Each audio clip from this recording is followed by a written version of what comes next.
Les exploits filmiques sont-ils un péché de jeunesse ou une marque de maturité?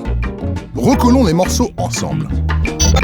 Challenge, compétition, expérience. This place is horrible. Smells like balls. I remember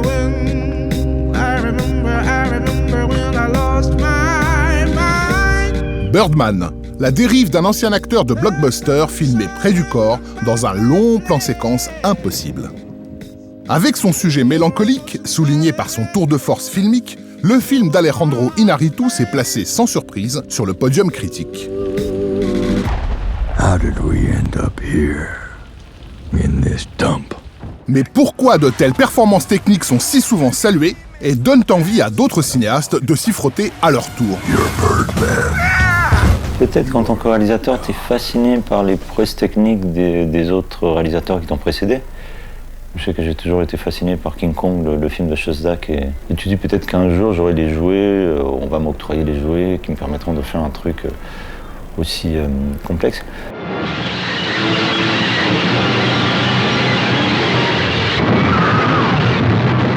Et tu te dis, ça va être compliqué, mais même le fait que ce soit très compliqué à fabriquer, ça te donne encore plus de raisons de le faire. Parce que tu dis, ouais, il y a une prouesse technique, et si j'y arrive, d'autres gens vont être admiratifs, ou voilà. Excusez-le, monsieur. Non, mais le rectangle, t'as compris une fois de brûler, c'est tout. Putain, tu me rends malade, c'est malade. Alors quoi? Il s'agit simplement de caprices de cinéaste? Parce que c'est compliqué? Parce qu'on a envie de faire joujou et de frimer à peu de frais? Quand il y a des plans séquences des frères Lumière, quand il s'agit d'aller tourner en extérieur, c'est déjà une performance. Dès qu'il y a une innovation technique qui apparaît, le son, la couleur, le relief, d'ores et déjà, le metteur en scène cherche à s'en emparer pour faire quelque chose d'original. Un réflexe aussi vieux que le cinéma lui-même, donc, et qui nous rappelle que des Hitchcock, des Murnau ou des Orson Welles s'adonnaient déjà à la performance technique il y a 60 ans. Le plus beau plan séquence est quasiment celui qui ne se remarque pas. Il faut que la chose ait son utilité au moment précis du film. Quand Orson Welles fait La soif du mal, le fameux plan séquence sur lequel on a beaucoup écrit, a un véritable sens, parce que d'un seul coup, non seulement vous découvrez, grâce au plan séquence, tout le lieu où va se dérouler le film qui va suivre, vous découvrez également la violence qui va imprégner le récit.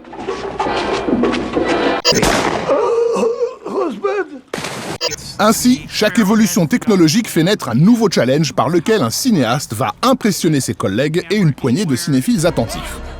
On serait tenté d'y voir là un concours de beats un peu stérile, mais l'histoire semble nous raconter autre chose.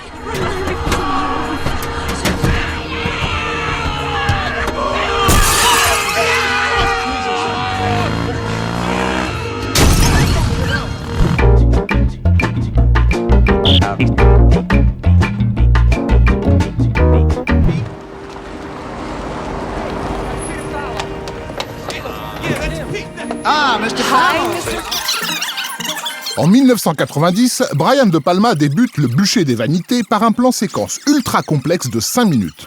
C'est une réponse directe au plan séquence de 3 minutes 30 des Affranchis, de son vieil ami Martin Scorsese, sorti quelques mois auparavant. Et dans Les Affranchis, Scorsese lui-même émulait un cinéaste soviétique longtemps oublié.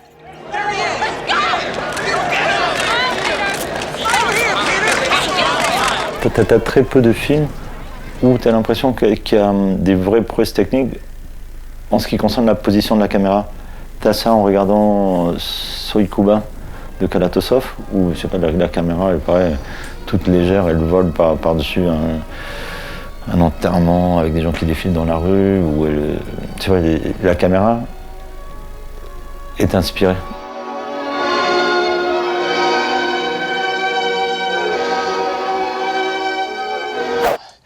T'es le meilleur, Berthier, t'es le meilleur. T'es un tueur, un killer. Que la force soit avec toi, Berthier. A killer. Et s'il s'agissait au fond d'émulation plutôt que de frime? Car ces jalousies, ces envies de dépasser le collègue, courent au fil de l'histoire, d'un pays à l'autre, en une compétition intergénérationnelle qui regroupe les meilleurs narrateurs. Quand j'ai vu Gravity, que j'ai vu genre 6-7 fois, depuis, je ne comprends toujours pas comment c'est fait. Il y aura un avant et après Gravity en matière de filmer l'espace, quand même. Et le plan séquence qui ouvre le film est déjà magistral. Il y a plein de techniques qui sont rassemblées pour faire une véritable œuvre d'art à ce niveau-là. Well, we have a full-on chain reaction. It's been confirmed that it's the unintentional side effect. Art, émulation, compétition. Comme de jeunes enfants qui passent leur journée à se défier pour mieux s'affirmer. Mais dans ce dialogue entre plusieurs générations de cinéastes se joue un phénomène autre que le désir de dominer. Un phénomène qui dépasse chacun de ces artistes.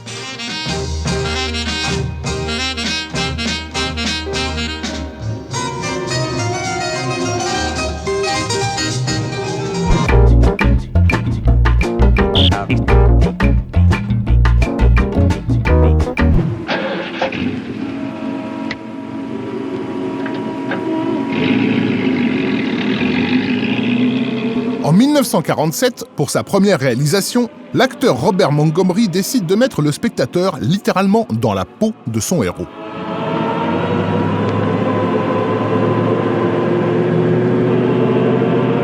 Filmée entièrement en caméra subjective, La Dame du Lac est un relatif échec à la fois commercial et artistique. Ça n'a jamais marché, les caméras subjectives. Je veux dire, La Dame du Lac, effectivement, était un essai. On a toujours l'impression d'être au cinéma. C'est vraiment la fausse bonne idée parce que dans la vie réelle, vous faites du montage, vous ne faites pas de la continuité. Attendez, on fait du montage, ok, au sens où le cerveau choisit les informations qui l'intéressent. Mais on voit en continuité, non? Dans la vie, quand il y a une continuité. Dans la vie, l'espace n'est pas découpé dans des champs contre champs. Soit par exemple t'es derrière mes yeux, soit t'es derrière tes yeux, mais t'es pas derrière les yeux de toutes les personnes qui sont dans la pièce.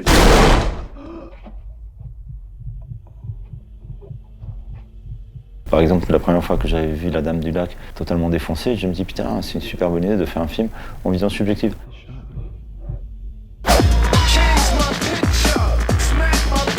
Alors quoi? Continuité ou pas continuité? La caméra subjective, ça fonctionne ou c'est l'exemple même du ratage?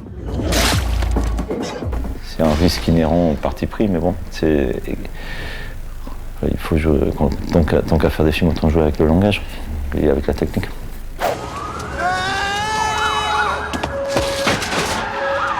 Réussite, échec, comme vous voulez.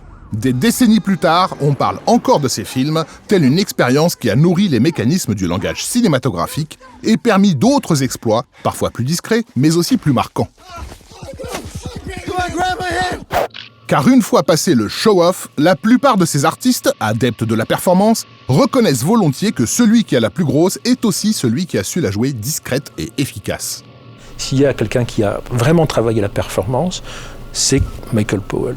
De façon discrète, mais de façon toujours rigoureuse dans tous ses films. Voilà un metteur en scène qui, de film en film, faisait des performances tout à fait incroyables, qu'on ne remarque pas toujours. Voilà l'exemple type de quelqu'un qui va pousser en permanence les limites du scénario, de la mise en scène et des nouvelles techniques qui lui sont proposées.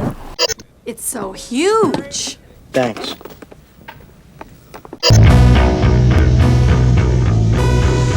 À la façon des rockers virtuoses qui s'observent et se piquent des accords, cette histoire parallèle du cinéma se construit sous la forme d'une compétition ambitieuse avec toute l'arrogance de la jeunesse. Mais à une plus grande échelle, c'est le cinéma lui-même qui, d'exploit en exploit, s'affine et se découvre.